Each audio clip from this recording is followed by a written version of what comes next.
సామెతలు 23వ అధ్యాయం 12వ వచనం.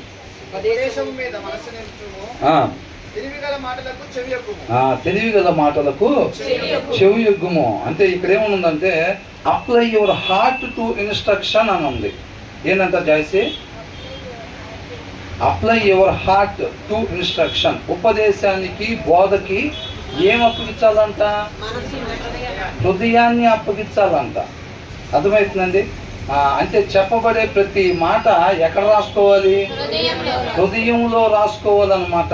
కేవలం ఆ దినాన ఇజ్రాయేలీలు ఎట్లాగైతే చెవులతో విని వాళ్ళ ఇంటెన్షన్ లేకుండా, ఇది మనకి జీవాన్ని కలిగించేదని ఇంటెన్షన్ లేకుండా, శ్రద్ధ లేకుండా, దాని ప్రాధాన్యతను తెలుసుకోకుండా కేవలం విని వాళ్ళకి నచ్చినట్టుగా వాళ్ళు నడుచుకున్నారు అన్నమాట.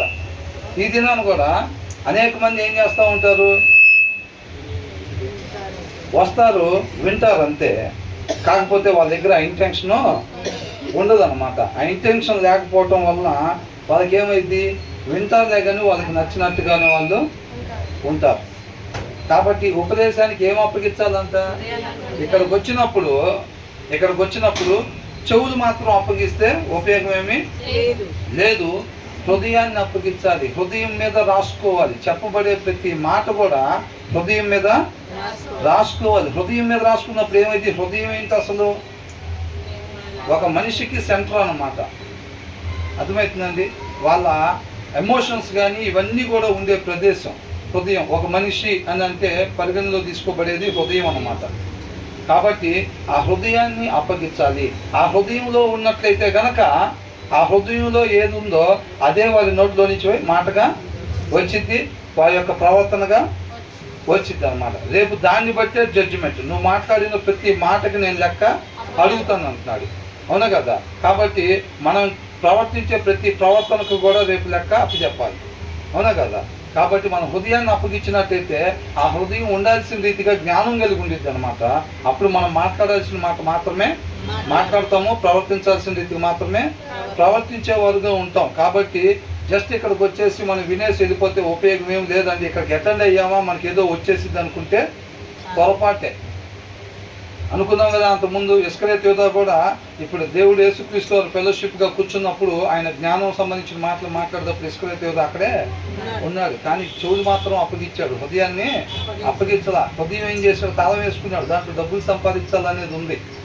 ఆ ఇంటెన్షన్ డబ్బులు సంపాదించాలి, ఏ రోజు కన్నా గొప్పలం అవ్వాలి. ఆ ఇంటెన్షన్ లోపల ఉంది. ఆ ఇంటెన్షన్ దాన్ని లోపల పెట్టి, ఆ ఉద్దేశాన్ని లోపల పెట్టి ఆ హృదయానికి తాళం వేసుకొని తిరుగుతున్నాడు ఎప్పుడు పట్టినా. అవునా? యేసుక్రీస్తు వారు చెప్పే మాటలు మాత్రం వింటున్నాడులే కానీ అవి హృదయంలోకి పెట్టుకోలేదు. హృదయం అప్పగించకపోవటం వలన జరిగిన నష్టం అన్నమాట అది. కాబట్టి మనం ఏం చేయాలంట? హృదయపూర్వకముగా హృదయంతో దేవుడికి కనెక్షన్ ఉండాలి, అంతరంగంతో దేవుడితో కనెక్షన్ ఉండాలి.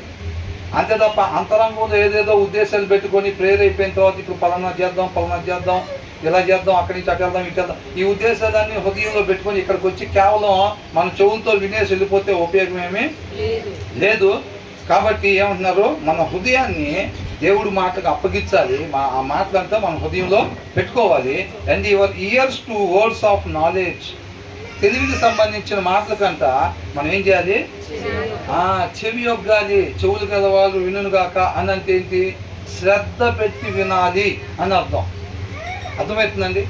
శ్రద్ధ పెట్టి వినాలి చక్కగా. ఆ శ్రద్ధ లేకపోతే ఏమైంది?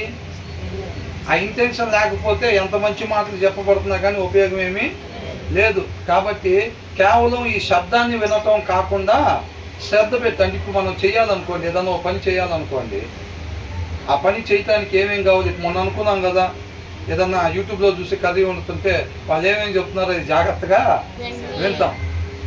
వాళ్ళైతే ఒక స్పూన్ ఉప్పు అనగానే దాన్ని వేసి నెక్స్ట్ ఏం చెబుతారా అని జాగ్రత్తగా వింటూ ఉంటాం. అలా శ్రద్ధ కలిగి మనం దీన్ని ఆలకించేవారుగా ఉండాలన్నమాట. చక్కగా హృదయంలో రాసుకున్నట్లయితే ఆ హృదయంలో ఉన్న దాని ప్రకారంగానే ప్రతి మనిషి కూడా నడుచుకుంటాడు. కాబట్టి మన హృదయాన్ని అప్పగించేవారు ఉండాలి చెప్ప. ఫార్మాలిటీకి వచ్చి కూర్చునేవారుగా, కేవలం విని విడిచిపెట్టేవారుగా మనం ఉండకూడదు. అర్థమవుతుందండి? హృదయంతో దేవుడికి కనెక్షన్ ఉండాలన్నమాట. అందుకనే దావీదు అన్నాడు, హృదయపూర్వకంగా ఆయన్ని ఆరాధించాలి, స్తుతించాలని అంటున్నాడు. అర్థమవుతుందండి? తర్వాత ఏమంటున్నారు?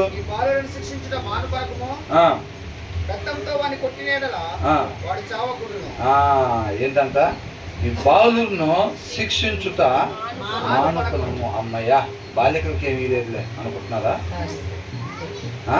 తెలుసు, అప్పటి నుంచే వీళ్ళు మగపిల్లలు ఉలిపోదు అనమాట. ఏంటంట, అప్పటి నుంచే ఈ మగపిల్లలు ఉలిపోదు అని దేవుడు ఫస్ట్ నుంచే తెలుసు. అట్లా అనుకుంటున్నారా? ఇక్కడ ఏమని రాశారు ఇంగ్లీష్లో? చైల్డ్ అనే పదం వాడారు. అర్థమవుతుందండి? అంటే అది ఇద్దరికి, స్త్రీలకి పురుషులకి అనమాట. Do not with hold discipline from a child అంటున్నాడు. శిక్షించుట మానుకోవద్దు అన్నారని చెప్పి పొదుగుకు ఏదో ఒకటి తీసుకొని కొడతా ఉండకూడదండి. శిక్షించటం కాదు, డిసిప్లైన్ అనే పదం వాడారు. డిసిప్లైన్ అంటే క్రమశిక్షణ. అంటే ఒక మనిషి ఉండాల్సిన రీతిగా మాత్రమే ఆ బాలుడు ఉండేటట్టుగా చూసుకోవాలి. ఉండకూడని రీతి ఎక్కడన్నా వచ్చినప్పుడు దాన్ని క్రమశిక్షణ పెట్టేటట్టుగా. అంటే ఇప్పుడు లైన్లో పోయే పిల్లలు ఏమంటారు, ఎవరన్నా లైన్ తప్పి పక్కన పోతున్నారు అనుకోండి, వాళ్ళ టీచర్ ఏమంటాడు, లైన్లో రా అంటారు. అట్లాగా అది క్రమశిక్షణ అంటున్నారు. ఒక మనిషి ఉండాల్సిన రీతిగా మాత్రమే ఉండేటట్టుగా పిల్లల్ని చూసుకోవాలన్నమాట.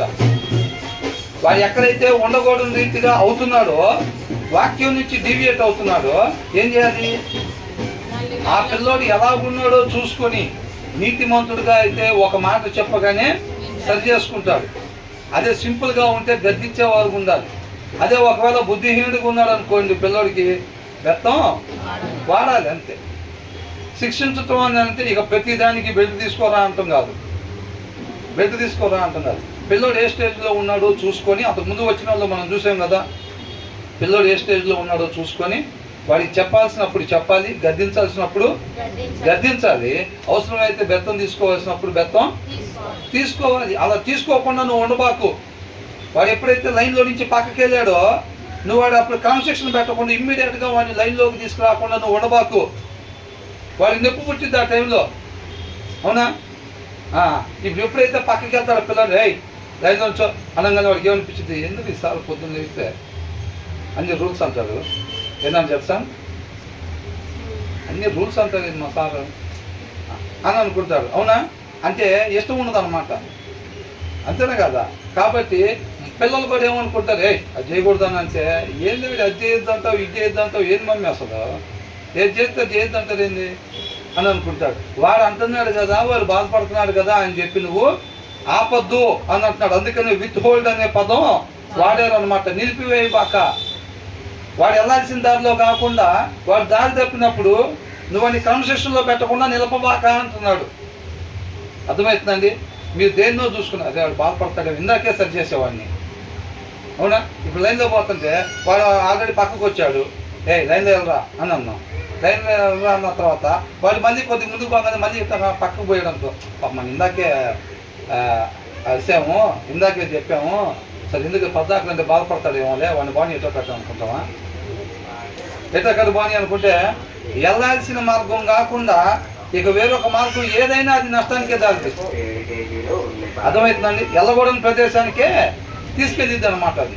కాబట్టి వాడి మీద నీకు నిజమైన ప్రేమ, క్రీస్తు ప్రేమ ఉన్నట్లయితే కనుక వాడు ఎన్నిసార్లు లైన్ పక్కకు వస్తే అన్నిసార్లు మనం క్రమశిక్షణ చేసేటట్టుగా ఉంటే వాడు చనిపోకుండా నువ్వు కాపాడినడు అవుతావు అని అంటున్నారు అన్నమాట.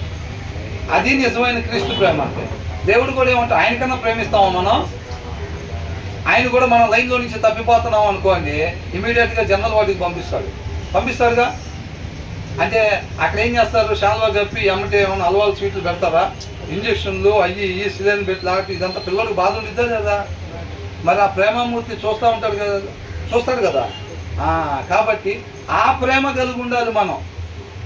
కొంతమంది చేస్తారు ప్రేమ గారాభం, పిల్లోని ఇందాకే అన్న అనుబాక అట్లాగా పొద్దుగూట్లు ఎందుకు అని పిచ్చి ప్రేమ ఒకటి చేసుకొని వాడికి చెడిపోయేటట్టు దారి తప్పిపోయింది. ఇందాకే కదా చెప్పావు, మళ్ళీ సాయంత్రం చెబుదులే అని అంటారు. ఎప్పుడంటే చెప్పేది, ఇందాకే కసుపుకున్నావు, మధ్యాహ్నం సాయంత్రం చెబుదులే అంట. మరి వాడు ఇప్పుడు లైన్ తప్పిపోయాడు అనుకున్న తర్వాత మరి మధ్యాహ్నం దాకా వెళ్ళిపోతాడు. వాడు ఆ ఎల్లగొండ మార్గంలోనే వెళ్ళిపోతూ ఉంటాడు. వాడు సాయంత్రం దాకా ఎల్లగొండ మార్గంలోనే వెళ్ళిపోతాడు. కాబట్టి పొద్దున ఒకసారి, మధ్యాహ్నం ఒకసారి, సాయంత్రం ఒకసారి చెబుదాంలే అని అనుకుంటే వాడి లోపల ఎల్లగొండ మార్గంలో చాలా దూరం వెళ్ళిపోతాడు అన్నమాట. పిల్లోడంతా బాలుడిగా ఉన్నప్పుడు వాడు వెళ్ళాల్సిన మార్గంలో వాడిని నడపకపోతే రేపు రోజు ఏమవుతాడంట, త్రోవ తప్పిపోతాడు. అనేక అరాచకాలు చేసేవారుగా ఉంటారు. అనేక మందికి అతను తప్పుడు మార్గంలో నడుస్తా ఆ తప్పుడు మార్గాన్ని అనేక మందికి ప్రమోట్ చేసేవాడిగా ఉంటాడు అన్నమాట.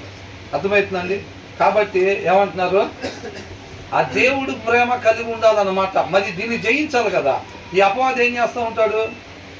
అపవాది ఏం చేస్తూ ఉంటాడంటే ఈ లోక ప్రేమ, ఈ పిచ్చి ప్రేమను తీసుకొచ్చి అడ్డం పెడతా ఉంటాడు. నువ్వు వాడిని శిక్షించకుండా వాడు ఏం చేస్తాడు? ఏడుస్తాడు. పిల్లవాడు గద్దించినప్పుడు ఏం చేస్తాడు? ఆ కళ్ళం నీళ్ళు చూడంగానే మనకి ఏమైంది? వాడు క్రమశిక్షణలో పెట్టకుండా, సరైన మార్గంలో పెట్టకుండా అపవాది తీసుకొచ్చి పిచ్చి ప్రేమను మనకు అడ్డం పెడతా ఉంటాడు. ఆ పెట్టినప్పుడు మనలో సరిగ్గా బలం లేదనుకోండి, ఆత్మీయ బలం లేదనుకోండి, మనం ఆ కన్నీళ్ళు చూడంగానే ఏమైపోతాం? కరిగిపోయి డీవియేట్ అయిపోతాం అన్నమాట. డీవియేట్ అయిపోయి ఇందాకే కొట్టే లేదు డబ్బులు, వాడు సరిగా మళ్ళీ అట్లా ఉంటున్నాడు, ఎందుకు పద్దాకులు కొట్టకూడదు ఎందుకని చెప్పి వాడిని వదిలిపెట్టేస్తాం. వదిలిపెట్టేసినప్పుడు వాడు ఏమవుతాడు? చెడిపోతాడు. అవునా? రేపు నశించిపోయేవాడిగా ఉంటాడు అన్నమాట. అలా కాకుండా పిల్లోడు ఎప్పుడు ఉండాల్సిన రీతిగా కాకుండా వేరొక విధంగా ఉన్నా సరే వాడి ఖచ్చితంగా క్రమశిక్షణలోకి మనం పెట్టాలి. ఒక టీచర్ ఎలాగైతే లైన్లో నుంచి పక్కకు పోయినా ప్రతిసారి చెప్తా ఉంటాడో, లైన్లో నుంచి పక్కకు పోయిన ప్రతిసారి చెప్తాడా లేదా? ప్రతిసారి ఎలాగైతే చెప్తారో పిల్లలను కూడా జాగ్రత్తగా ఈ క్లాస్లో నుంచి ఆ క్లాస్లోకి వెళ్ళాలి, లేదా ఈ బిల్డింగ్లో నుంచి ఆ బిల్డింగ్లోకి వెళ్ళాలనుకోండి, ఆ బిల్డింగ్లో చేరుకున్న దాకా పిల్లల్ని లైన్లో చక్కగా వెళ్ళేటట్టుగా చూసుకుంటాడు టీచర్. తల్లిదండ్రులు కూడా పిల్లల్ని పెంచేటప్పుడు చాలా శ్రద్ధగా, ఇప్పుడు పొయ్యి మీద పాలు పెట్టినప్పుడు ఏం చేస్తారు? పెట్టి స్నానానికి వెళ్ళిపోతారా? వెళ్ళి కొద్దిసేపు నిద్రపోయేస్తారా? మరి ఏం చేస్తారు? పొయ్యి దగ్గరే ఉంది జాగ్రత్తగా, అమ్మో అవి మళ్ళీ కింద పోయినాయి అంటే ఆ పొయ్యి అంతా చూసుకోవాలి, మన వల్ల అవుతుంది కాబట్టి ఏం చేస్తారు? జాగ్రత్తగా గమనించుకుంటూ ఉంటారు. ఒక బాటిల్లో నీళ్ళు పట్టేటప్పుడు ఏం చేస్తారు? ట్యాప్ ఆన్ చేసేసి ఓట్ని అటు తిరిగారా, బాగున్నావా అటు నాని బలకరించుకుంటారా? ఏం చేస్తారు? బాటిల్ ఎప్పుడు నిండుతుందా, ఎంతవరకు వచ్చింది, ఇంకెంతవరకు వచ్చింది, ఇంకెంత ఉంది, మన ఏ టైంలో బాటిల్ ఆపాలి అని జాగ్రత్తగా చూసుకుంటూ ఉంటాం. పిల్లోడిని పెంచేటప్పుడు కూడా జాగ్రత్తగా వాడిని పరిశీలనగా చూస్తూ ఉండాలి. పిల్లల్ని వాళ్ళు ఇప్పుడు ఎలాగున్నారు, ఏ స్టేజ్లో ఉన్నారు, ఎలాల్సిన దారిలోనే వేస్తున్నారు. పిల్లల్ని పద్దాకు ఈ బిల్డింగ్లో వచ్చి ఆ బిల్డింగ్లో పదండి అని చెప్పి వదిలిపెట్టేస్తాడా? పిల్లలు ఎట్లాగ వెళ్తున్నారు, జాగ్రత్తగా వెళ్తున్నారా, వాహనాలకి ఏమైనా అడ్డం పడుతున్నారా, లైన్ చెప్పి అందరికి అడ్డం పడుకుంటూ వెళ్తున్నారా అని చెప్పి జాగ్రత్తగా పిల్లల్ని చెక్ చేసుకుంటూ ఉంటాడు. ఈ బిల్డింగ్లో వచ్చి ఆ బిల్డింగ్లోకి వెళ్ళిన దాకా జాగ్రత్తగా చూస్తాడు. దేవుడు కూడా పుట్టించేసి వదిలిపెట్టాడా? ఒక్కొక్కరిని తయారు చేసి మిరకాయ బజ్జీలు వేసినట్టుగా అట్లా భూమి మీద పడేసి వదిలిపెట్టాడా? ఏం చేస్తున్నాడు? చివరి దాకా జాగ్రత్తగా ప్రతి నరుణ్ణి అంతా చూస్తూ ఉన్నాడు. అట్లాగే మనం కూడా పిల్లల్ని ఏం చేయాలంట? పొద్దున పూట ఓట్స్ పెట్టామనే కాదు మధ్యాహ్నం దాకా దిగులు దగ్గర ఆడుకొని ఎక్కడో దగ్గర అనుకుంటావా? వాడు ఏం చేస్తున్నాడో ప్రతి సెకండ్ కూడా వాడిని జాగ్రత్తగా గమనించుకుంటూ ఉండాలి. వాళ్ళు ఉండాల్సిన మార్గంలో మాత్రం ఉంటున్నారా లేదా జాగ్రత్తగా చెక్ చేసుకుంటూ ఉండాలన్నమాట పిల్లల్ని. నేను ఈ ఎగ్జాంపుల్స్ ఎందుకు చెప్పానంటే అంత శ్రద్ధ వహించాలి పిల్లల పెంపకంలో. అర్థమవుతుందండి? ఆ పిల్లల పెంపకంలో అంత శ్రద్ధ వహించాలి. వాళ్ళని గద్దించాల్సిన ప్లేస్లో గద్దించాలంటే ఆత్మీయ బలం కావాలండి. అర్థమవుతుందా? ఆత్మీయ బలం కావాలి. పిల్లవాడు ఏడుస్తాడు, ఏడవకుండా ఉంటాడా? వాడి పొద్దుగూకులు సరి చేసేటప్పుడు ఏమనుకుంటాడు? వాడు ఇట్లా చూస్తూ ఉంటాడు, ఏం పొద్దుగూకులు ఏది చెప్పినా ఏది చేసినా వద్దంటాడు ఏంది అనేటట్టుగా పిల్లవాడు చూస్తాడా లేదా? వాడు చూస్తూ ఉంటాడు. అయినా సరే మనం కరెక్షన్ చేయటం మాత్రం ఆపకూడదు. అల్టిమేట్గా వాడు ఏం చేస్తాడు? చక్కగా వెళ్ళాల్సిన త్రోవలో వెళ్ళి చేరాల్సిన ప్లేస్కి చేరుతాడన్నమాట. అర్థమవుతుందండి? పిల్లల దగ్గర మంచి అనిపించుకోవాలని చెప్పి పిల్లల్ని ఎవరిని సరి చేయకుండా ఉంటే టీచరు రేపు రోజు నా పిల్లలందరూ ఏమవుతారు? చక్కగా ఫెయిల్ అవుతారు. చక్కగా ఫెయిల్ అయ్యి వాళ్ళకి పనులు కూడా దొరకవు, ఉద్యోగాలు కూడా వాళ్ళకి దొరకవు అన్నమాట. అదేనా టీచర్ చేయాల్సిన పని? టీచర్ చేయాల్సిన పని అది కాదు. అవునా? పిల్లోడు బాధపడినా సరే, పిల్లోడు బాధపడినా ఎక్కడ ఇది చూడాలండి, అందరూ మిగతా వాళ్ళు ఇది చూడాలి. పిల్లోడు బాధపడినా సరే సరి చేయాల్సిన స్టూడెంట్ని టీచరు సరి చేయాలన్నమాట. పిల్లోడు ఇష్టపడకపోయినా, ఎందుకంటే ఆ స్టేజ్లో సరి చేసుకోవడానికి పిల్లలు ఇష్టపడకపోయినా సరే మనం ఏం చేయాలి? సరి చేయాలంతే. వాళ్ళు మనకి ఇష్టపడకపోయినా, మనం ఇష్టపడకపోయినా సరే వాళ్ళని ప్రేమించి ఏం చేయాలంట?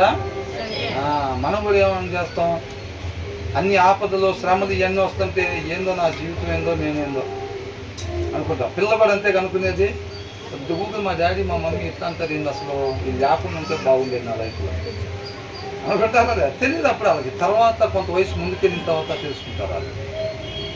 అవునా? మనం కూడా ఏమనుకుంటాం, నా జీవితం ఏందో కొంతకాలం శ్రమలో, ఆ తర్వాత నిత్య జీవం.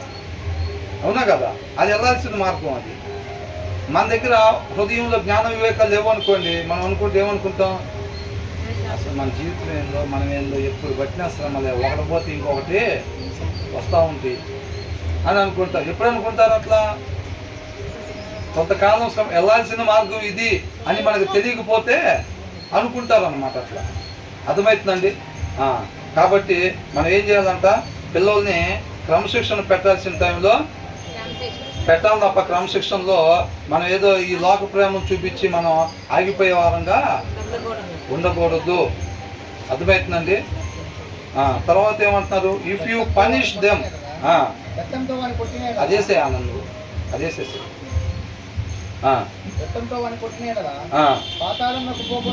ఎన్నో వచ్చిన 13 తర్వాత మధ్యలో నుంచి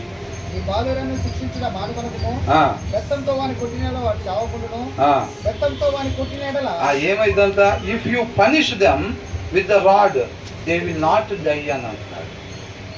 నువ్వు అది ఎప్పుడైతే క్రమశిక్షణలో పెడతావో, అవసరమైతే బెత్తం తీసుకోవాలి, అవసరమైన దగ్గర గద్దించాలి, అవసరమైన దగ్గర ఉపదేశం చెయ్యాలి.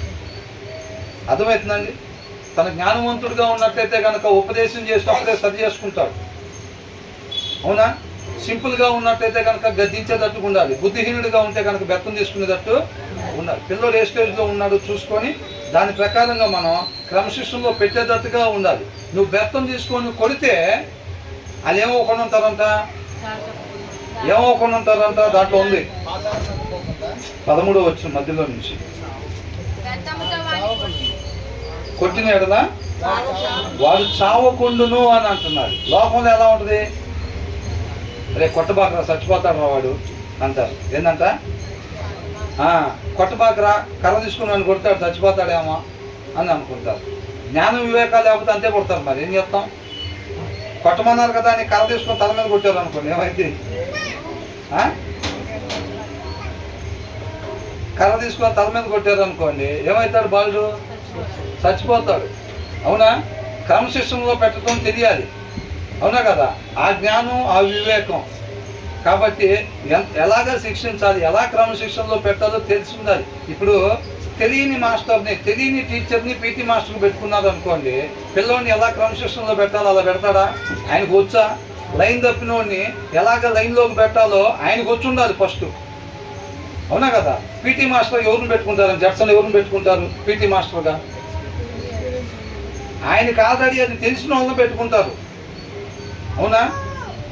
లైన్లో నుంచి పక్కకి వెళ్ళిపోతే లైన్లోకి ఎలా పెట్టాలో తెలిసిన ఆయన మాస్టర్లు పెట్టుకుంటారు. అంటే ఫస్ట్ ఆఫ్ ఆల్ తల్లిదండ్రులు ఎలా ఉండాలి? తల్లిదండ్రులు వాక్యానుసారంగా ఉండాలి. పిల్లలు జాగ్రత్తగా చెక్ చేస్తున్నావు, బాగానే ఉంది, అసలు వాడు వాక్యానుసారం ఉంటున్నాడో లేదో, వాక్యం ఎలా ఉందో ముందు మనకు తెలియాలిగా. వాక్యంలో ఎలా ఉందో మనకు తెలియదు అనుకోండి, మనం ఎంత జాగ్రత్తగా గమనించినా వాడు వాక్యంలోంచి డీవియేట్ అయ్యి ప్రవర్తిస్తున్నా మాట్లాడుతున్నా మనకు తెలియదు ముందు. అవునా కదా?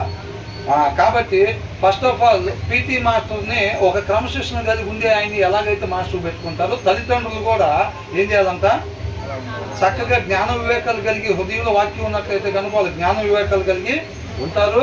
ఓకే, ఒక మనిషి ఉండాల్సిన విధానం ఇది అనేది తల్లిదండ్రులకు తెలియాలి. ఫస్ట్ తెలిస్తే ఆ బాలురు ఉండకూడని రీతికి ఎక్కడైతే ఉంటున్నాడో అక్కడ తన క్రమశిక్షణ చేసేవారుగా వీళ్ళు ఉంటారన్నమాట.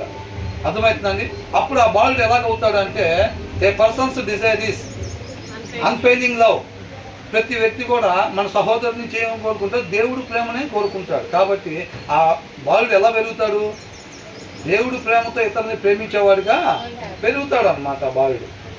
ఆ బాధ్యత మన మీద ఉంది. పిల్లల పెంపకంలో అంటే అది ఊరకే శరీరానికి 3 పూట్ల అయ్యి ఆవకాడోలు అయ్యి పెట్టేసి ఆత్మకు మాత్రం వదిలిపెట్టి వాడు ఎట్లా ఉంటున్నా కానీ వాడిని ఇక బజార్లోకి వదిలిపెడితే ఏం చేస్తాడు? అమ్మగా క్రైస్తవుల పిల్లలే మూల మీద నుంచి సిగరెట్లు తాగుతూ ఉంటారు, వైన్ షాపుల కాడికి చేరి మందు తాగుతూ ఉంటారు, అవునా? పోలీస్ స్టేషన్ కాడికి వెళ్ళి వ్యభిచారం కేసు పెట్టిన అరెస్టులో అవుతూ ఉంటారు. ఎప్పుడు మర్డర్ చేయాలంటే బలం కావాలా లేదండి? మర్డర్ చేయాలంటే బలం కావాలిగా. మరి ఇప్పుడు కనీసం ఇప్పుడు ఇట్లాంటి ఏదన్నా చేసుకోవాలి అని అంటే మన దగ్గర నిలబడి ఉండాలన్న కొద్ది గొప్ప శక్తి కావాలిగా. కేవలం శరీరానికి మటుకి ఆహారం పెట్టి పిల్లల్ని పెంచుతున్నాం అని అనుకుంటే పొరపాటే, ఓ తీవ్రవాదిని తయారు చేసినట్టే. మనం శరీరం వలికి పెట్టి వదిలిపెడితే కనుక, అవునా కదా? ఆత్మకు ఆహారం పెట్టకపోతే ఆ పిల్లడికి ఏమవుతాడు? ఆత్మకు హృదయంలో దేవుని వాక్యం పెట్టకపోతే ఆ హృదయం స్వాభావికంగా ఏం కలిగి ఉంటుంది? మూఢత్వం కలిగి ఉండిద్ది. శరీరం వరకు పిల్లోడికి పెంచి శుభ్రంగా రోజు ఎంతున్నాడు కంటి ముందు ఎరుగుతున్నాడు, బ్రహ్మాండంగా పెంచుతున్నాడు, నేను 3 పూట్ల ఆహారం పెట్టాను అనుకుంటున్నాం, అవునా? వాడి హృదయం ఎట్లా ఉంది? మూఢత్వం కలిగి ఉందన్నమాట, అవునా? ఆ మూఢత్వం కలిగిన దాంట్లో మనం ఆహారం, ఆత్మీయ ఆహారం, వాక్యం పెట్టకపోతే ఆ పిల్లోడు ఎట్లా తయారవుతాడు? శారీరకంగా బలంగా ఉన్నాడు, ఆత్మీయంగా ఎలాగున్నాడు? బలహీనంగా ఉన్నాడు. తనను నడిపించే ఆ హృదయం ఎట్లుంది? మూర్ఖత్వం కలిగి ఉందన్నమాట. మనం పెంచిన ఆ కుమారుడు కుమార్తె, ఇది వినాలని జాగ్రత్తగా, మనం పెంచిన ఆ కుమారుడు కుమార్తె ఏదైతే సొసైటీలోకి మనం పంపించేసరికి ఆకారం అయితే వచ్చింది, కానీ ఆ హృదయం మూర్ఖత్వం కలిగి ఉంది. ఎంత నష్టం అండి అసలు సంఘానికి, అవునా కదా? సంఘానికి ఎంత నష్టం. ఆ కుమారుడు అలా ఉండి బయట తిరుగుతుంటే ఎంత నష్టం, అవునా? కాబట్టి ఏం చేయాలంట? వాళ్ళని ఏం చేయాలంట? క్రమశిక్షణ చేయటం మానుకోవద్దు, నువ్వు నిలిపివేయద్దు. దాన్ని క్రమశిక్షణ చేయటం నువ్వు నిలిపివేయబాక. ఇందాకేగా కసుక్కున్నాం, ఇందాకేగా చెప్పాం, ఇందాకేగా కొట్టాం అని అనుకోకూడదు. అది అంటే బాగా కొట్టనని నేనేం చూడట్లా. దారిని పోయేవాడిని కొట్టకూడదు, దారిని పోయేవాడిని కొట్టకూడదు. దారి తప్పినవాడిని వాడికి ఎలా చెప్తే వింటాడు చూసుకొని, వాడు ఏ స్టేజ్లో ఉన్నాడో చూసుకొని దాని ప్రకారం వాడిని క్రమశిక్షణ పెట్టేటట్టుగా ఉండాలి. నువ్వు చేసే క్రమశిక్షణ వలన వాడు చావకుండా ఉంటాడు, ఆమె చావకుండా ఉండిద్ది. ఏ చావు? ఆత్మీయ చావు అన్నమాట. అర్థమవుతుందండి? నువ్వు అని కొట్టకుండా, గద్దించకుండా, బంగారు తల్లి ఎంత చక్కగా నడుస్తున్నావో, తప్పకడుగులు వేసుకొని పక్కన దారిలో ఏమి వెళ్ళిపోతున్నావు రా బంగారు కొండ అని అన్నావు అనుకో, వాడికి ఏమి వచ్చింది? మామూలు సావు వచ్చిద్దా? మామూలు సావు ఏమి రాదు, వాడికి నొప్పే కలగదు. చక్కగా సుఖంగా సంతోషంగా ఉంటాడు, దారి తప్పి వెళ్ళిపోతూ ఉంటాడు. రేపు ఎక్కడికి వెళ్ళిపోతాడు? నరకానికి వెళ్ళిపోతాడు. ఆత్మీయ చావు వచ్చేసింది వాడికి. నువ్వు నేను క్రమశిక్షణలో పెట్టినట్టయితే కనుక వాడికి ఏమైంది? ఎక్కడ కొద్దిగా నొప్పి కలిగిద్ది, సురుకు కలిగిద్దిలే, కానీ వాడు ఏం చేస్తాడు? మనిషి నడవాల్సిన త్రోవ నడవటం నేర్చుకుంటాడు అన్నమాట. నేర్చుకొని రేపేమవుతాడు? ఎవరి పనుల వాళ్ళు చక్కగా ఉన్నారండి, ఎవరి పనుల వాళ్ళు చక్కగా ఉన్నారు. నేను వచ్చి కూర్చున్నాను, ఇక నాకు రావాల్సిన పుణ్యం నా తల మీద పడిపోయింది అనే వైఖరి నడుస్తుంది. ఆ బాలుడు నడవాల్సిన త్రోవలో అదే. మరి ఇప్పుడు చెప్పారు బ్రదర్, ఏమన్నారు? ఎక్కడ వాక్యంలో డిస్టర్బెన్స్ నా వల్ల కలగకుండా ఉండేటట్టుగా కృప చూపించుకొని ప్రార్థన చేసుకోమంటే ప్రార్థన జరుగుతూనే ఉంది. కళ్ళు తీసుకొని సగం మంది అటు చూస్తున్నారు, కళ్ళు తీసుకొని సగం మంది అటు చూస్తున్నారు. తలకాయని ఎత్తల ఆ దినాల్లో అబ్రహాం అంటే తలకాయ దించుకునే చిత్తం ప్రభు అనేవాళ్ళు. మనం నుంచునేవా ఆయన అల్పుడు, ఆయనకేమీ తెలియదు, ఆయన ద్వారా నువ్వు మాతో మాట్లాడాలని చెప్తాం, ప్రార్థన చేస్తాం ముందు చేసేటప్పుడు. ఎవరు మాట్లాడుతున్నారంట? మరి దేవుడు మాట్లాడేటప్పుడు ఎంత చక్కటి గౌరవాన్ని ఇస్తున్నారేంటి?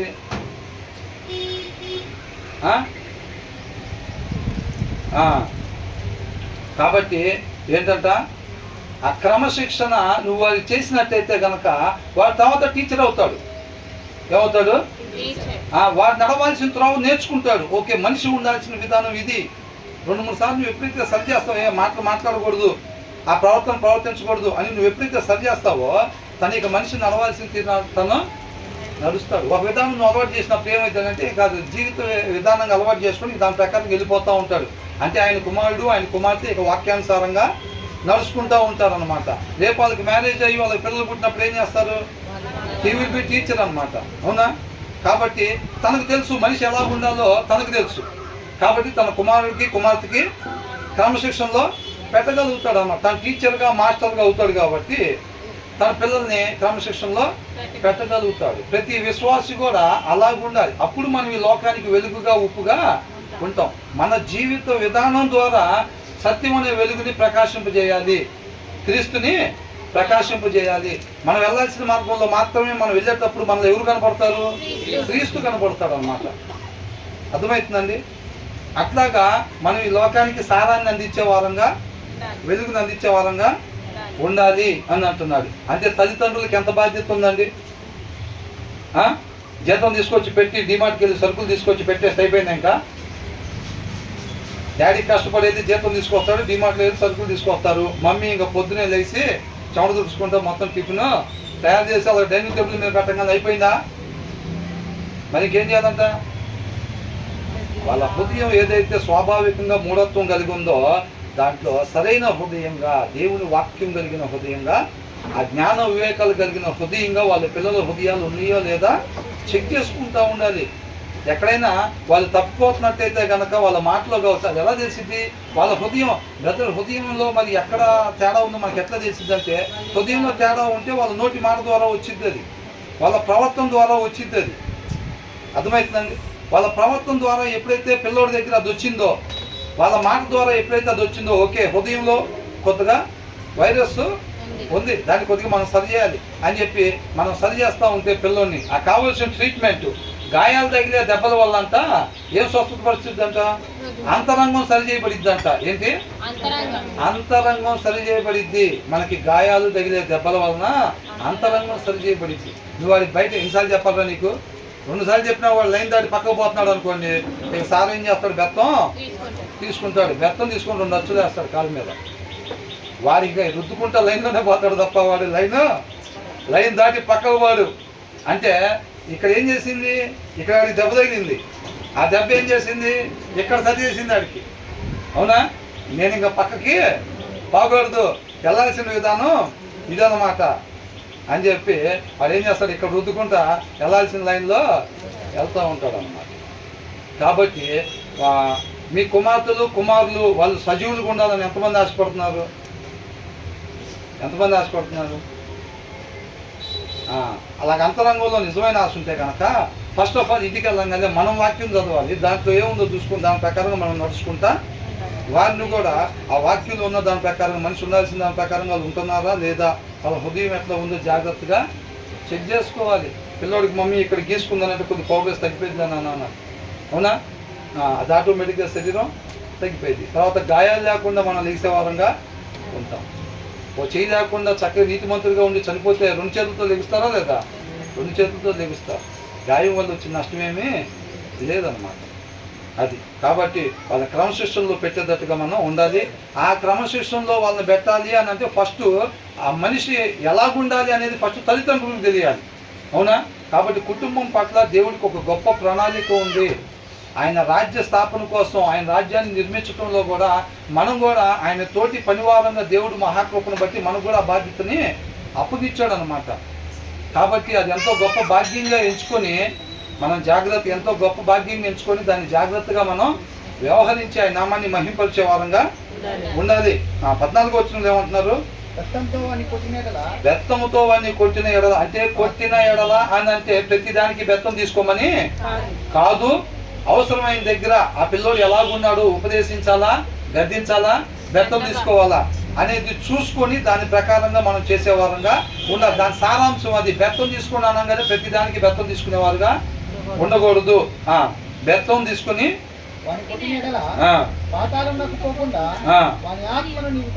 అబ్బా చూసారా, దేన్ని తప్పించుతారంట? ఆత్మని తప్పించినట్టు అనమాట. అర్థమవుతుందండి? బెత్తం తీసుకొని వాడిని కొడితే వాడు ఇష్టపడకపోయినా నువ్వు సరి చేస్తా ఉన్నట్లయితే గనక దేన్ని కాపాడినట్టు? నువ్వు వాడి ఆత్మని కాపాడినట్టు. దేన్నంత చేసి వాళ్ళ ఆత్మని కాపాడినట్టు, వాళ్ళ సోల్ని కాపాడినట్టు అనమాట. ఇప్పుడు పిల్లలు ఉండకూడని రీతిగా ఎప్పుడైతే ఉంటున్నారో అప్పుడు మన క్రమశిక్షణ చేసేటప్పుడు మనం దేన్ని కాపాడుతున్నాం? వాళ్ళ ఆత్మని కాపాడుతున్నాము. ఆ విషయాన్ని జాగ్రత్తగా పెట్టుకోవాలి. పిల్లలు ఆత్మీయంగా బాగుండాలి, చక్కగా రేపు దేవునితో పాటు యుగ యుగాలు నా కుమారుడు ఉండాలి, నా కుమార్తె ఉండాలని ఎంతమంది అయితే ఇష్టపడుతున్నారో వాళ్ళందరూ కూడా చేయాల్సిన పని ఇది. పిల్లవాడు బాధపడుతున్నాడు, ఇందాకే కొట్టాము అరగంట క్రితమే, మళ్ళీ ఇప్పుడేమన్నా కసురుకుంటే బాగోదు. అది కాదండి. దేవుడి జ్ఞానం మనలో ఉంటే మనం ఎలాగ పిల్లల్ని పెంచాలో అది మనకి తెలుస్తూ ఉండిద్ది. కాబట్టి పిల్లల్ని నిత్యం జాగ్రత్తగా గమనించుకుంటూ ఉండాలి. వాళ్ళు ఏం మాట్లాడుతున్నారు, ఎలా ప్రవర్తిస్తున్నారు వాళ్ళు అనేది జాగ్రత్తగా గమనించుకుంటూ ఉండాలన్నమాట. కాబట్టి పిల్లలు బాధపడుతున్నారా, ఇబ్బంది పడుతున్నారా, సురుకు తగులుతుందా అనేది కాదు. కానీ ఆ దేవుడి జ్ఞానం వివేకాలు మనలో ఉన్నప్పుడు ఏంటంటే వాళ్ళు ఎంతవరకు 2 దెబ్బలతో ఆపాలా, 3 దెబ్బలు వేయాలా, లేకపోతే 1 దెబ్బ కొట్టాలా అనేది ప్రతిదీ కూడా ఆ జ్ఞానం వివేకాల మీదే ఆధారపడి ఉండిద్ది. అర్థమవుతుందండి. మనలో లేదనుకోండి ఆ జ్ఞానం వివేకం 2 దెబ్బలు కొట్టాల్సిన దగ్గర 20 దెబ్బలు కొడతాం, 20 దెబ్బలు కొడతాం. అర్థమవుతుందండి. తినాల్సిన దానికన్నా అధికంగా తింటే అది ఎట్లా నష్టం చేసిద్దో ఇది కూడా అట్లాగే నష్టం చేసిద్ది. కాబట్టి మనం జాగ్రత్తగా చూసుకోవాలి. బెత్తంతో వాడిని కొట్టిన ఎడల పాతాళముకు పోకుండా వాడిని ఆత్మను నువ్వు తప్పించదువు. అవసరమైతే పక్క రూమ్లోకి వచ్చి బాధపడంలే కానీ, అంతేనా కదా. ఇప్పుడు సరిగ్గా వాక్యం మన హృదయం అంటే పక్క రూమ్లోకి కూడా వచ్చి బాధపడే పరిస్థితి ఉండదు. లేదా కొద్ది గొప్ప అట్లా ఉన్నా సరే ఏం చేయాలంట, పక్కకు వచ్చి బాధపడినా కానీ వాడిని మాత్రం క్రమశిక్షణ పెట్టే పనిలో ఉండాలి అని అంటున్నారు. మనం దారి తప్పిపోయినప్పుడు దేవుడు బాధపడతా నిజమేనా? మరి తెలిసి కూడా అన్నిసార్లు వాక్యం నుంచి మనం డీవియేట్ అంటావా లేదా? అవునా కదా. కాబట్టి వారి ఆత్మను కాపాడే వారంగా మనం ఉంటాము. తర్వాత ఏమంటున్నారు, నా కుమారుడా ఇక్కడ ఏంటంటే మనం ఇందాక చదువుకున్న దాంట్లో 12వ వచనం ఒక సామెత అండి. 12వ వచనంలో ఏం నేర్చుకున్నాం, హృదయాన్ని అప్పగించాలంటే. ఉపదేశానికి ఏం అప్పగించాలి, హృదయాన్ని అప్పగించే వారంగా ఉండాలి. వినేటప్పుడు శ్రద్ధ కలిగి వినాలి, శ్రద్ధ కలిగి వినాలండి. అర్థమవుతుందండి.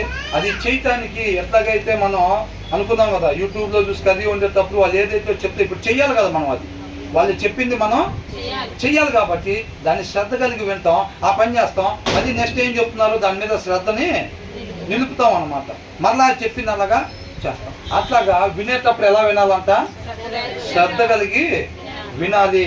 హృదయాన్ని అప్పగించాలి ఉపదేశానికి, అది ఒక సామెత. తర్వాత ఏంటంటే 13-14 వచ్చేసి ఒక సామెత అండి. 13-14 పిల్లల్ని ఎలాగా పెంచాలి, వాళ్ళ క్రమశిక్షణలో పెంచినట్లయితే కనుక వాళ్ళ ఆత్మను మనం కాపాడిన వాళ్ళంగా అవుతాము అనేది. మళ్ళా ఇక్కడ నుంచి వేరేది 15 నుంచి వేరే 15 ఏమనుంది,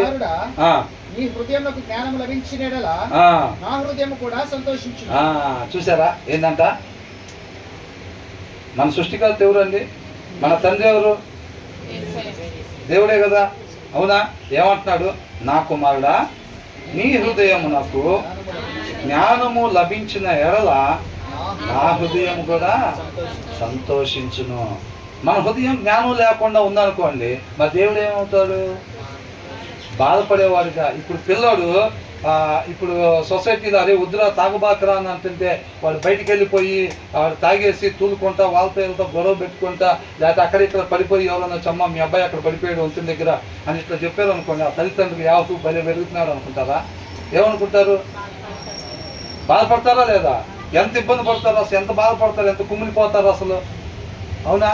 దేవుడు కూడా ఏమంటున్నాడు, మీ హృదయం జ్ఞానం కలిగి ఉన్నట్లయితే గనక నా హృదయం కూడా సంతోషి. నా కుమారుడా నీ హృదయం నాకు జ్ఞానం లభించిన ఎడల నా హృదయం కూడా సంతోషించును. ఒకవేళ మన హృదయం జ్ఞానం లేకుండా ఉంటే దేవుడి హృదయం కూడా ఎలా ఉంటుంది, బాధపడేదిగా ఉంటుంది అన్నమాట. జ్ఞానం లేకుండా ఉంటామంటే ఎలా తెలిసింది, ఆ హృదయంలో జ్ఞానం లేకపోతే మాట్లాడకూడని మాటలు మాట్లాడతాము, చూడకూడని రీతిగా చూస్తాము, ప్రవర్తించకూడని రీతిగా ప్రవర్తిస్తాం. హృదయంలో జ్ఞాన వివేకాలు లేవు కాబట్టి అలా చేస్తాం. ఆ జ్ఞానం లేకపోతేనంటే మన హృదయంలో మన సృష్టికర్త ఏమవుతాడంట, ఎంతో బాధపడేవాడిగా ఉంటాడన్న. సృష్టికర్తనే సంతోషపెట్టకపోతే ఇక జీవితం ఎందుకండి ఇంకా. అవునా. ఒక ఉద్దేశం కొరకు ఒక ఆయన ఒక దాన్ని నిర్మించుకున్నాడంటే ఆ ఉద్దేశాన్ని నెరవేర్చి ఆయన్ని సంతోషపెట్టకపోతే ఇక జీవితానికి ఒక అర్థం ఉందా, లేదు, వేస్ట్ అది. అవునా కదా. కాబట్టి మనం కూడా ఏం చేయాలి, మన సృష్టికర్తని సంతోషపెట్టే వారం ఉండాలి తప్ప మనం బాధ పెట్టే వారంగా ఉండకూడదు. ఆయన సంతోషపడాలంటే మనం ఏం చేయాలంట, మరి మన హృదయాలు ఎలా ఉండాలి? జ్ఞానం కలిగి ఉండాలి. స్వాభావికంగా మూర్ఖపు హృదయాలుగా ఉన్నా సరే వాటిలోకి ఏం చేయాలంట? వాక్యం వెళ్ళినప్పుడు ఆ జ్ఞాన వివేకాలు ఆ హృదయంలో ఉంటాయి. ఉండాల్సిన రీతిగా మాత్రమే ఆ మనిషి ఉంటాడు. అర్థమవుతుందండి? ఉండాల్సిన రీతిగా మాత్రమే ఒక వ్యక్తి ఉన్నప్పుడు దేవుడు ఎంతో సంతోషించేవాడిగా ఉంటాడనమాట. ఒక వ్యక్తి ఉండకూడని రీతిగా ఉన్నప్పుడు దేవుడు బాధపడేవాడిగా ఉంటాడు. తర్వాత ఏమంటున్నారు?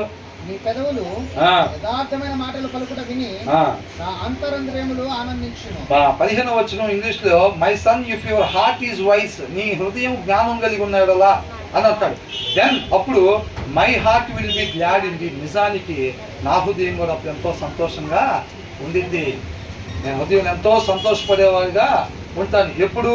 దెన్ అని ఇచ్చారు అక్కడ. దెన్ అప్పుడు నీ హృదయం జ్ఞానం కలిగి ఉన్నప్పుడు నా హృదయం కూడా సంతోషంగా ఉండిద్ది.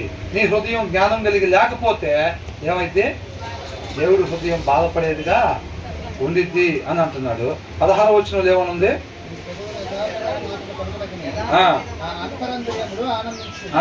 పెదవులు యథార్థమైన మాటలు ఎప్పుడు పలుకుతాయండి?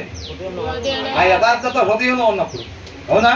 ఆ యథార్థత హృదయంలో ఉన్నప్పుడు. యథార్థత అంటే ఉండాల్సిన రీతిగా యథార్థమైన మాటలు, మాట్లాడాల్సిన మాటలే మాట్లాడతారు. అది ఎప్పుడు మాట్లాడతాము అంటే ఆ యథార్థత ఫస్ట్ మన హృదయంలో ఉండాలి. ఆ యథార్థత హృదయంలో ఉండాలంటే ఆ యథార్థకు ఓనరు, పేటెంట్ హక్కున్న వాక్యమై ఉన్న క్రీస్తు మన హృదయంలో ఉండాలన్నమాట. ఆ వాక్యమై ఉన్న క్రీస్తు మనలో ఉంటే దాంట్లో నుంచి వచ్చే లక్షణం అన్నమాట యథార్థత అనేది. అర్థమవుతుందా? అలాగా మనం మాటలంతా యథార్థంగా ఉన్నప్పుడు ఏం జరిగిద్దంట? My inmost being will rejoice అని అంటున్నాడు. అంటే దేవుని యొక్క అంతరంగం అంట సంతోషించేదిగా, ఆనందించేదిగా ఉండిద్ది. దేవుని యొక్క అంతరంగం చూసారా?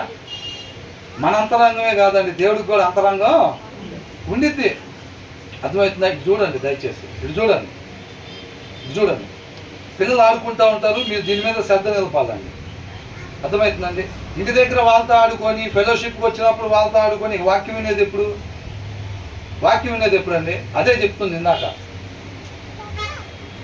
కాబట్టి ఏమంటున్నాడు? మన హృదయం ఉండాల్సిన రీతిగా ఉన్నప్పుడు మన నోట్లో నుంచి రావాల్సిన మాటలే వస్తాయి. అలా వచ్చినప్పుడు దేవుడు అంతా తన అంతరంగంలో ఎంతో ఆనందించేవాడిగా ఉంటాడు. అది ఏ ఆత్మ కూడా నశించిపోవటం దేవుడికి ఇష్టం లేదు. అంటే ప్రతి హృదయం జ్ఞానం కలిగిన హృదయంగా, దేవుడి జ్ఞానం, దేవుడి వివేకం కలిగిన హృదయంగా ఉండాలి. ప్రతి ఒక్కళ్ళు కూడా ఉండాల్సిన రీతిగానే ఉండాలి. ప్రతి ఒక్కళ్ళు కూడా ఉండాల్సిన ప్రదేశంలో, అంటే ఎక్కడ? తండ్రితో పాటు నిత్య జీవంలో యుగయుగాలు ఉండాలి. ప్రతి ఒక్కరు కూడా ఉండాలనేది కోరుతారు. అవునా? యేసుక్రీస్తు వారి యొక్క హృదయం, దేవుని యొక్క హృదయం అలాగా ఉన్నది. ఆయన్ని పోలి జీవించాలంటే మనం కూడా ఏం చేయాలి? తండ్రి మాటని తన హృదయంలో యేసుక్రీస్తు వారు పెట్టుకొని, తండ్రి హృదయం వల్లే తన హృదయాన్ని ఎలాగైతే మార్చుకున్నాడో అదే మాటని మన హృదయంలో కూడా పెట్టుకొని మన హృదయాన్ని కూడా ఏం చేయాలి? దేవుని యొక్క హృదయం వల్లే చక్కగా ఇతరులని స్వార్థం లేని ప్రేమతో మనం ప్రేమించే వారంగా ఉండాలన్నమాట. కాబట్టి మనం మాట్లాడే మాట యథార్థంగా ఉండాలంటే ఆ యథార్థత ఫస్ట్ మన హృదయంలో ఉండాలి. ఇవన్నీ కూడా వాక్యం చదువుతుంటే ఆ జ్ఞానము, వివేకము వస్తాయి. ఈ సామెతలన్నీ కూడా మనల్ని వెళ్ళాల్సిన ప్రదేశంలోకి, నిత్య జీవాన్ని దగ్గరికి నడిపించే జ్ఞాన వివేకాలు ఏదైతే అవసరమో అవి చెప్పబడతా ఉన్నాయి అన్నమాట. అవి మన హృదయంలో రాసుకున్నట్టయితే కనుక మనం నిత్య జీవం పొందుకునే వారంగా ఉంటాము. అవి చెప్పబడేటప్పుడు మనం అటు ఇటు చూస్తా కాలయాపన చేసినట్టయితే కనుక ఖచ్చితంగా నిత్య నరకాగ్నిలోకే ఉంటాం. దాంట్లో డౌటే లేదు.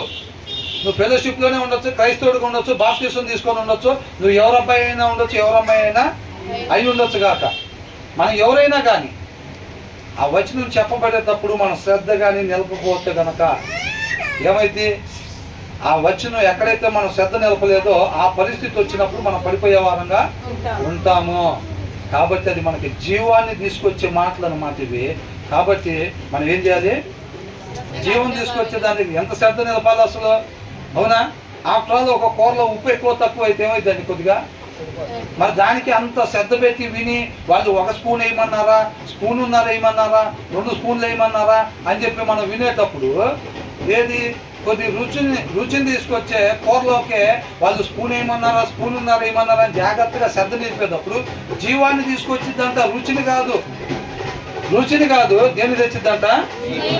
జీవాన్ని తీసుకొచ్చిద్దంట. ఇక్కడ ఉన్నా మరి జీవాన్ని తీసుకొచ్చే ఈ మాటల మీద మనం ఎంత శ్రద్ధ నిలపాలి? ఇంకా అవునా కదా? ఎంత శ్రద్ధ నిలపాలి? ఎంత శ్రద్ధగా చదవాలి ఇంటి దగ్గర? అవునా? మనకు 3 నిమిషాల్లో ఒక అధ్యాయం చదవం కంటే దాని సారాంశం అర్థమైపోవాలి. మనం ఒకసారి చదవటమే అంతంత మాత్రం. ఇది సరిగ్గా అర్థమైనట్లేదేంటి? మళ్ళా ఒకసారి చదువుతాం పైకి, అమ్మో దీని కొద్ది ఇంకొక అధ్యాయం చదివితే ఇంకోటి కంప్లీట్ చేసినట్టుండిద్ది. ఏంటంట? ఈ 10 వచనాల సారాంశం మనకు సరిగ్గా అర్థమైనట్లేదు, మరలా ఒకసారి చదువుదాము అని అనుకుంటే, ఎందుకు ఆ 10 వచనాలు కింద చదువుకుంటూ వెళ్తే ఇది కంప్లీట్ అయింది కదా. కంప్లీట్ చేయటం ముఖ్యమా, సారాంశం ముఖ్యమా? సారాంశం ముఖ్యం.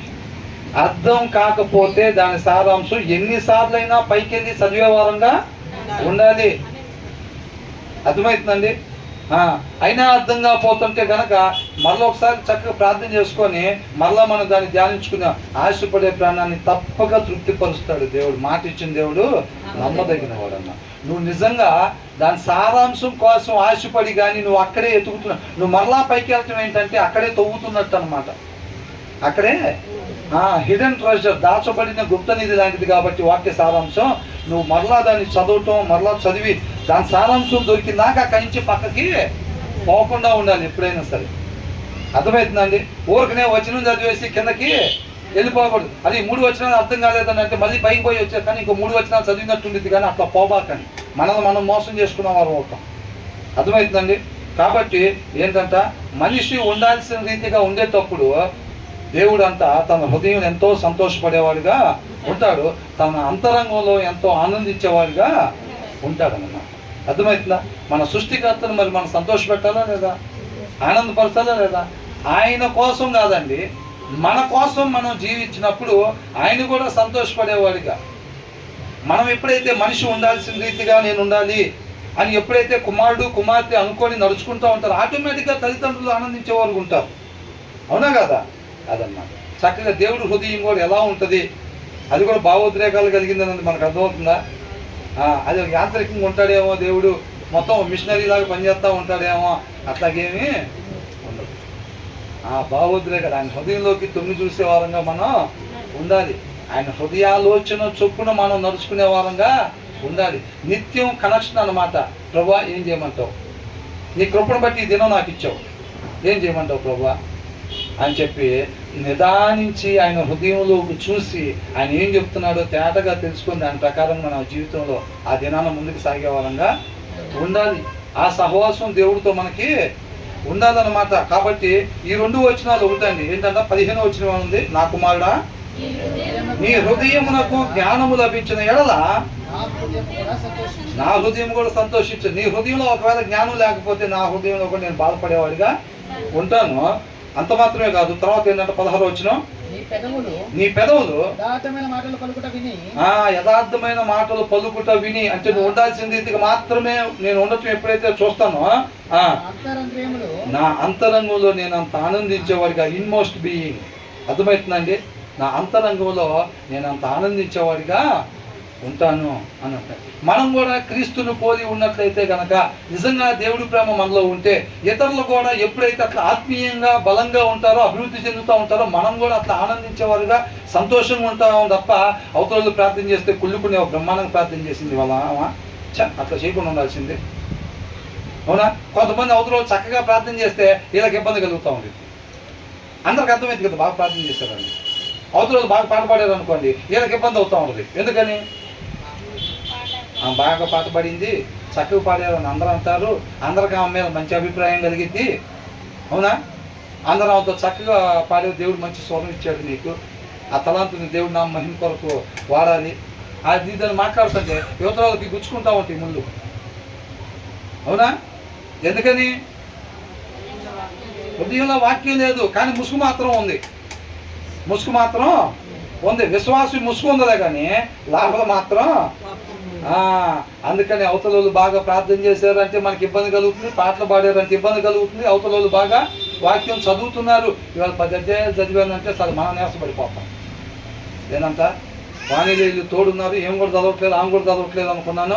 రేపు ఒకవేళ మనం వెళ్ళిపోయి నీ ఇద్దరు కూడా ఉంటారులే అనుకున్నాం. మేము 10 అధ్యాయాలు చదివిందా, ఇంకేముందిరా బాబు ఇవాళ సాయంత్రం ఎంత గట్ట ఇష్టం లేకపోయినా మనం కూడా 11 అధ్యాయాలు చదవాలి. అంతేనా చదివేది? అట్లాగ ఆశ లేకుండా ఎవరైతే ఎతుకుతారో వాళ్ళకి దొరకదు ఆ సారాంశం. అయిష్టంగా ఇష్టం లేకుండా ఎతికే వాళ్ళు దొరికిద్దా? దొరకదు. ఎవరన్నా చక్కగా పాట పాడి దేవుడి నామాన్ని మహింపరిచారు, ఆ పాటలో ఉన్న వచనాల ప్రకారంగా వాళ్ళ జీవితంలో ఉంటున్నారు అనుకోండి, అది చూసినప్పుడు మనకు ఆనందం కలగాలన్నమాట. ప్రభువా నీకే స్తోత్రం, ఇలాంటి వాళ్ళని నాకు సహవాసులుగా ఉంచేవు నాయన, వాళ్ళని చూసి నేను ఏం నేర్చుకోవాలో దాన్ని తప్పక నేను నేర్చుకొని నేను ఆ మహిమ కొరకు. దేవుడు అలా పెట్టాడండి, ఊరికి ఏం పెట్టడండి. అవునా? ఇంత పెద్ద ప్రపంచంలో మన కొంతమందిని మనం చూసేటట్టుగా, కొంతమందితో సహవాసం కలిగేటట్టుగా పెడతాడు. వాళ్ళని అక్కడ పెట్టాడనంటే మనం వాళ్ళ నుంచి ఏమీ నేర్చుకోవాలో అది మిస్ అవ్వకుండా నేర్చుకునేటట్టు ఉండాలి. అంతే తప్ప వాళ్ళు పెట్టింది తిని రావటమనో వాళ్ళతో పాటు కొద్దిసేపు టైం స్పెండ్ చేసి రావటం కాదండి. అక్కడ పెట్టాడు దేవుడు మనల్ని అంటే వాళ్ళ నుంచి మనం ఏం నేర్చుకోవాలో దాన్ని మిస్ అవ్వకుండా జాగ్రత్తగా దాన్ని నేర్చుకుని వచ్చేవారంగా మనం ఉండాలి అంటున్నారు అనమాట. కాబట్టి 15, 16, 12వ వచనంలో ఏంటంట, ఉపదేశానికి హృదయాన్ని అప్పగించాలి. 13, 14 ఏంటంట, బాలుని క్రమశిక్షణలో నడవాల్సిన త్రోవలోనే ఆయన నడిపేటట్టుగా ఉండాలి. అలా ఉండాలంటే ఫస్ట్ ఆఫ్ ఆల్ తల్లిదండ్రులకి ఆ జ్ఞాన వివేకాలు ఉండాలి. తర్వాత ఏంటంట 15, 16 మన హృదయం ఎలా ఉండాలంటే జ్ఞానం కలిగిన హృదయంగా, అంటే వాక్యం కలిగిన హృదయంగా ఉండాలి. అలా ఉన్నట్లయితే కనుక మనం ఉండాల్సిన త్రోవలో ఉంటాము, మాట్లాడాల్సిందే మాట్లాడుతూ అప్పుడు మన సృష్టికర్త కూడా మనం ఆనందపరిచే వారంగా ఉంటాము. తర్వాత వచ్చిన ఏమంటున్నారు, దాని తర్వాత పాపులను చూచి నీ హృదయమునందు ఆశ్చర్యపడకుము. ఏం చేయకూడదంట, do not let your heart envy sinners అని అంటున్నాడు. అంటే పాపులను చూసి నువ్వు అసూయ పడబాక, మత్సర పడబాక, కడుపు మంట తెచ్చుకోబాక అని అంటున్నారు. అంటే బేసిక్గా పాపులు ఎలా ఉంటారు, వాళ్ళని చూస్తే మన కడుపు మంట ఎప్పుడు వచ్చిందండి? తినటానికి లేదండి అంటే కడుపు మంట వచ్చిద్దా? పైన ఫ్లోర్ వేస్తున్నామండి అంటే వచ్చింది కడుపు మంట. కొత్త కారు కొన్నామండి రాత్రి అంటే వచ్చింది మనకు అసలు. అవునా? అసలు వాళ్ళు కొన్నారు, మనం ఇట్లాగే ఉండిపోయాం. వాళ్ళు బాగున్నారు అంటే మనకేమైందంట, ఏంది? కడుపు మంట. అవునా? అంటే మనం ఎక్కడ ఉండాలో చూడండి, ఎలా ఉండాలో చూడండి.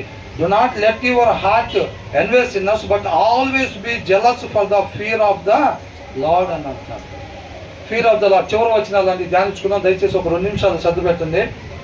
ఏంటంట, ఏం చేయాలి? పాపులను చూసి నీ హృదయమునందు మత్సరపడకము అని అంటున్నాడు. కాబట్టి ఏం చేయకూడదంట, పాపులు అని రాశారు ఇక్కడ. అర్థమవుతుందండి? వాళ్ళు డెవలప్ అయిపోతున్నారు, వాళ్ళు ఆనందపడుతున్నారు, వాళ్ళకి మనకు ఒకటే డబ్బులు వచ్చినాయి. మనకు 1000 రూపాయలు వస్తే మనం తీసుకెళ్ళి 500 దాంట్లో అవసరతలో ఉన్న వాళ్ళకి ఇచ్చాం. వాళ్ళు 1000 రూపాయలు పెట్టి బ్రహ్మాండంగా ఎంజాయ్ చేస్తున్నారు వాళ్ళు.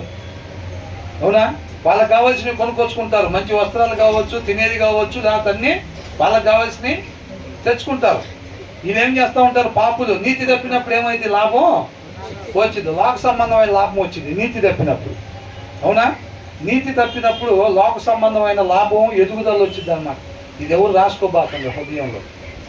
అసలు ఎన్ని రోజులు చెప్పారు పెద్ద, దీనికోసమే వచ్చింది. మేము అసలు లాభం రావాలి, మేము డెవలప్ కావాలి లోపల, ఎట్లా అనుకుంటున్నాం. ఇన్ని రోజులు మీ జోట్లు ఇప్పుడు చెప్పారా? Thank you brother. నీతి తప్పితే చాలన్నమాట. మనం అది ఉండకూడని విధానం అని చెప్తున్నారు. అవునా? వాక్యంలో వచ్చిన రాశారంటే అది ఉండమంటున్నారా ఉండకూడదు అంటున్నారా అనేది చూసుకోవాలి. కాబట్టి నీతి తప్పితే ఏమైందంట, ఈ లోకంలో అభివృద్ధి వచ్చింది. కాబట్టి ఏమవుతారు? నీతి తప్పిన వాళ్ళు ఇటువైపు డాబాల మీద డాబాలు వేస్తారు, ఇటువైపు కార్ల మీద కార్లు కొంటారు, అటు విలువైన వస్త్రాలు వేసుకుంటారు. వీళ్ళందరినీ చూసినప్పుడు నీకు అసూయ పడబాక. తాత్కాలికంగా నీ కంటి ముందు ఏదైతే కనపడుతుందో వాళ్ళు డెవలప్ అవుతున్నారు, వీళ్ళు డెవలప్ అవుతున్నారు, మనకన్నా వెనకాల వచ్చారు, ఇవన్నీ చూసి నువ్వు అసూయ పడబాక అని అంటున్నారు. దాని తర్వాత ఏముంది? నిత్యము యెహోవాయందు ఎప్పుడెప్పుడంట? నిత్యము నిత్యము. యెహోవాయందు భయభక్తులు కలిగి ఉండుము. భయభక్తులు కలిగి ఉండటము అంటే చెడుతనాన్ని విసర్జించుటయే. అర్థమవుతుందండి? ఆయన ఏది చేయమంటున్నాడో అది మాత్రమే చెయ్యి. ఆయన ఏది వద్దంటున్నాడో అది చెయ్యొద్దు. మనిషి ఉండకూడని రీతిగా ఎప్పుడు ఉండొద్దు, ఉండాల్సిన రీతిగా మాత్రమే మనిషి ఎప్పుడు మనం ఉండాలి అంటే ఎప్పుడెప్పుడంటే అది నిత్యము. అది అండర్లైన్ చేసుకోవాలండి. అర్థమవుతుందండి? మనం అలా ఉండాలి అని అంటే మనకి ఆత్మీయ బలం కావాలి. మనం ధ్యానించుకుందాం కదా, 6 లక్షలు దాచిపెట్టాను కదా, 16 లక్షలు దాచిపెట్టాను కదా, 25 లక్షలు దాచిపెట్టాను కదా అని అంటే మనమే అవ చేసుకుంటున్నాం అనుకుంటా. వాళ్ళకి వీళ్ళకి అవసరతలో ఉన్న వాళ్ళకి ఇచ్చి మనమే పాడు చేసుకుంటున్నామేమో అని అనుకోకూడదు. ఎప్పుడైతే మన హృదయంలో బలం లేదనుకోండి, వాక్యం లేదనుకోండి, ఆ జ్ఞానం వివేకాలు లేవు అనుకోండి, అప్పుడు వచ్చింది కడుపు మంట. ఇంత కడుపులో మంటగా ఉందండి. ఎప్పుడు వాళ్ళు కొత్త కారు కొన్నాం అనగానే కడుపులో మంట ఉండిద్దంట, అసూయగా ఉండిద్ది. అర్థమవుతుందండి? అలా నువ్వు పడబాక, అలాగ అసూయ పడబాక. వాళ్ళని నేను చూసి నువ్వు మచ్చరపడద్దు. హృదయంలో ఉత్సాహంగా ఆయన ఏదైతే చెప్తున్నాడు, ఇక్కడ ఈ పదం వాడారు, జెలస్ అనే పదం వాడారు, జీలస్ అనే పదం వాడారు. For the fear of the Lord అని అంటున్నాడు. ఆయన ఎందుకు భయభక్తులు కలిగి ఉండటానికి ఉత్సాహంగా మనం ముందుకెళ్ళాలన్నమాట. ఆయన ఎందుకు భయభక్తులు కలిగి ఉంటాను. అర్థమవుతుందండి? కాబట్టి మనం అలాగే ఉండాలి. ఆయన ఎందుకు భయభక్తులు కలిగి ఉండే దాంట్లో మనం ఉండాలి తప్ప. పక్కన వాళ్ళు అంతే ఉంటారు. పక్కన వాళ్ళు లోక సంబంధంగా ఉండే వాళ్ళు ఉంటారు. లోకంలో ఏదైతే అభివృద్ధి ఉండిద్దో అలాగే వాళ్ళు అభివృద్ధి చెందేవాళ్ళుగానే ఉంటారు. అయినా సరే మనం నిత్యము కూడా ఎలా ఉండాలంట? ఆయన ఎందుకు భయభక్తులు కలిగి ఉండాలి. ఎందుకని? తర్వాత వచనంలో ఉంది చూడండి. నిశ్చయముగా అంటే ఏంటి అర్థం? ఖచ్చితంగా, షూర్లీ అని ఇచ్చారు. ముందు గతి రానే వచ్చును. ముందు గతి ఎప్పుడు గతి? బండు తినకు ముందు ఉన్న గతి మనకి. అవునా? ఏందంట? నీ ఆశ భంగము కానేరదు. Surely there is a future అని అంటున్నాడు. ఖచ్చితంగా భవిష్యత్తు ఉన్నది. అర్థమవుతుందండి? భవిష్యత్తు లేదనుకుంటే ఏం చేస్తారు? అదే జీవం లేదురా మనకి. యేసుక్రీస్తు వారు ఒకవేళ రాకపోతే ఏమనుకుంటారు? నిత్య జీవానికి దారి ఊరికి తెలియదు. ప్రతి ఒక్కళ్ళు నశించుకోవాల్సిందే. సరే, ఉన్నంతకాలం ఎంజాయ్ చేద్దాం. అవునా? రక్షణ మార్గం లేకపోతే ఏమనుకుంటారు? రక్షణకి తావు లేదనుకోండి, నిత్య జీవానికి వెళ్తానికి దారి లేకపోతే, యేసుక్రీస్తు వారు రాకపోతే సరే అందరూ నశించిపోయేదే. మనం రక్షింపబడాలని ఉంది మనకి, కానీ దారి లేదు కదా. మరి ఏం చెప్తాం? ఉన్నంతకాలం ఎంజాయ్ చేద్దాం అనుకుంటారు. అంతేనా? ఇప్పుడు రక్షణ మార్గం ఉందా లేదా? ఉన్నది. వాక్యమే దేవుడై ఉన్నాడు కాబట్టి ఇదే మార్గము. ఈ వచనాల్లో చెప్పబడిన రీతిగా మనం ఉండటం వల్లనే నిత్య జీవానికి మనం చేరుకుంటాము. కాబట్టి ఏమంటున్నాడు? Surely there is a future. భవిష్యత్తు ఖచ్చితంగా ఉంది. కాబట్టి and your hope will not be cut off. Hope విశ్వాసము. అర్థమవుతుందండి? విశ్వాసము. ఆ విశ్వాసం అంట ఏమాత్రం కూడా తీసివేయబడదు. నువ్వు మధ్యలో ఏమి ఆగిపోవు. మన నిరీక్షణ ఏంటి? నిత్య జీవము, నిత్యము జీవించి ఉండాలని. కాబట్టి నీ ఆశ, నీ విశ్వాసము ఏమాత్రం కూడా కట్ ఆఫ్ అంతటితోటి ఆగిపోవు. మరణం కొంత దూరం ఉండి జీవించి తర్వాత మరణం వచ్చింది. అవునా? కానీ మన విశ్వాసం, మన నిరీక్షణ ఏంటి? మేము చనిపోయినా మళ్ళీ పునరుద్ధానంలో తిరిగి లేచి క్రీస్తు వలె నిత్యం జీవించే వారంగా ఉంటాము అనేది మన నిరీక్షణ కాబట్టి, మన ఆశ కాబట్టి వాళ్ళని చూసి వీళ్ళని చూసి మచ్చలు పడబాక.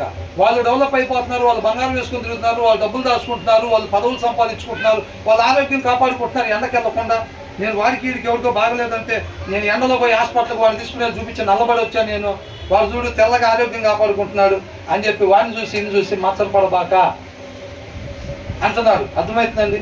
ఇది ఎంత అవసరం మన జీవితంలో. అవునా? ఈ వచనం ఎంత అవసరం. నువ్వు అలాగ ఎప్పుడైతే అవసరతలో ఉన్న వాళ్ళకి సహాయం చేసావో ఏమంటున్నాడు? నువ్వు నాకు చేసినట్టే, నువ్వు మనిషి ఉండాల్సిన రీతిగా ఉన్నట్టే నువ్వు. కాబట్టి మనిషి శాశ్వతంగా ఎక్కడ ఉండాలో నువ్వు అక్కడ ఉంటావు అని అంటున్నాడు.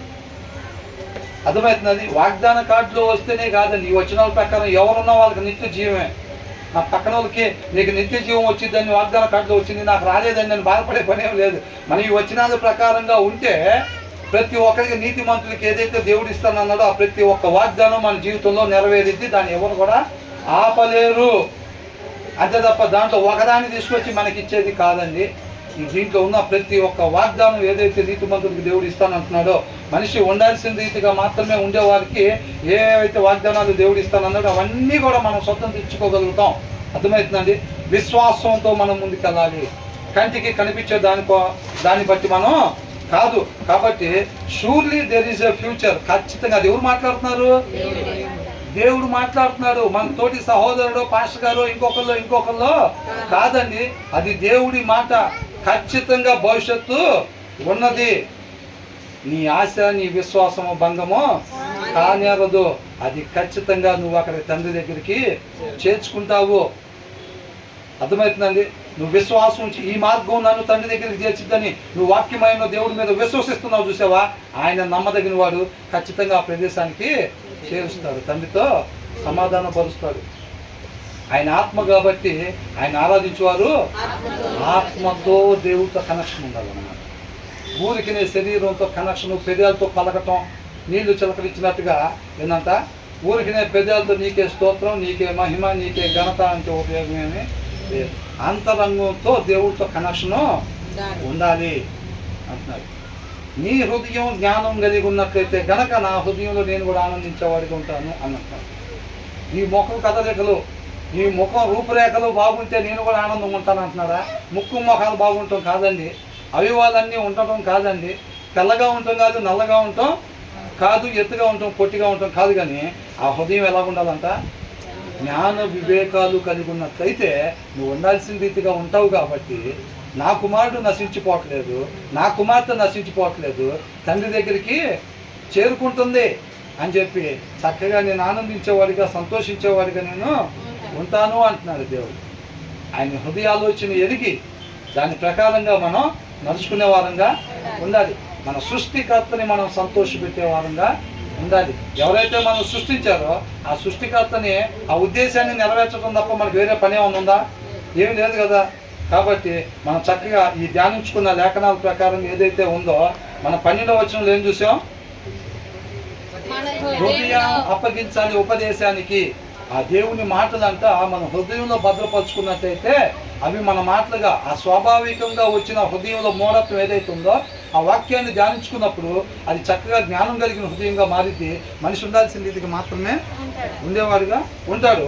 తర్వాత 13, 14 ఏంటంట, తల్లిదండ్రులు చక్కగా వాక్యం ధ్యానించుకుంటా దాని ప్రకారంగా నడుచుకుంటున్నట్లయితే కనుక ఒక మనిషి ఎలా ఉండాలో వీళ్ళకి తెలిసింది. కాబట్టి వీళ్ళు ఒక మాస్టర్ లైన్లో నుంచి తప్పిపోయే కుమారుని ఎలా అయితే సరి చేస్తారో పిల్లల్ని అలాగా ఉండాల్సిన రీతికి మాత్రం అయిపోయిందండి. ఇది చూడండి, పిల్లోడు కుమార్తె ఉండాల్సిన రీతికి మాత్రమే ఉండేటట్టుగా వారిని మనం నడిపించే వారంగా ఉంటాము. అప్పుడు ఎవరిని కాపాడినట్టంట? వారి ఆత్మను. ఎన్నో వచనంలో ఉందండి అది? 14వ వచనంలో ఏమనుంది? వాని ఆత్మను నీవు తప్పించే వారంగా ఉంటాము. తర్వాత ఏమంటున్నాడు? హృదయం జ్ఞానం కలిగిన హృదయంగా ఉండాలి. మనం ఉండాల్సిన రీతిగా ఉంటే దేవుడు ఆనందపడేవాడు ఉంటాడు. తర్వాత ఏంటంట? లోకస్తులను చూసి అంట మనం మచ్చలు పడే వారంగా ఉండవచ్చా? వాళ్ళు డెవలప్ అయిపోతున్నారు, వీళ్ళు డెవలప్ అయిపోతున్నారు, వాళ్ళు బాగున్నారు, వాళ్ళు ఎండకు తిరగక తెల్లగున్నారు, మనమేమో ఎండలో పోయి వాళ్ళకి సహాయం అని చెప్పి నల్లబడిపోతున్నాం, ఆరోగ్యం పాటు చేసుకుని. ఇలాంటివన్నీ ఎప్పుడు వస్తాయంటే మన హృదయంలో వాక్యం లేకపోతే వస్తాయి, మన వాక్యం చదవకపోతే వస్తాయి. అర్థమవుతుందండి? వాక్యం చదవకపోతే వస్తాయి. కాబట్టి లోకస్తులను చూసి మనం మచ్చలు పడే వాళ్ళంగా ఉండకూడదు. దాని తర్వాత వచ్చినమే మన బలం అయి ఉండాలి. ఏంటంట? దాని తర్వాత వచ్చిన surely there is a future. ఏంటంట? భవిష్యత్తు ఖచ్చితంగా ఉన్నది. కాబట్టి మీ ఆశ, మీ విశ్వాసము భంగం కానియదు. కాబట్టి అంతవరకు అంతా నిత్యము ఆయన యందు భయభక్తులు కలిగి ఉండాలి. అర్థమవుతుందండి? దానికి ఓర్పు సహనం ముఖ్యం. ఏం ముఖ్యం అంటే ఇక్కడ ఉన్నానండి, దానికి ఓర్పు సహనం ముఖ్యం. అర్థమవుతుందండి? ఎంతకాలం అండి బాప్తిస్మం తీసుకొని 13 సంవత్సరాలు అవుతుంది, 18 సంవత్సరాలు అవుతుంది. ఇప్పుడు దాకున్నా ఆయన ఇంకా రాలేదు, నా పోకడ జరగలేదు.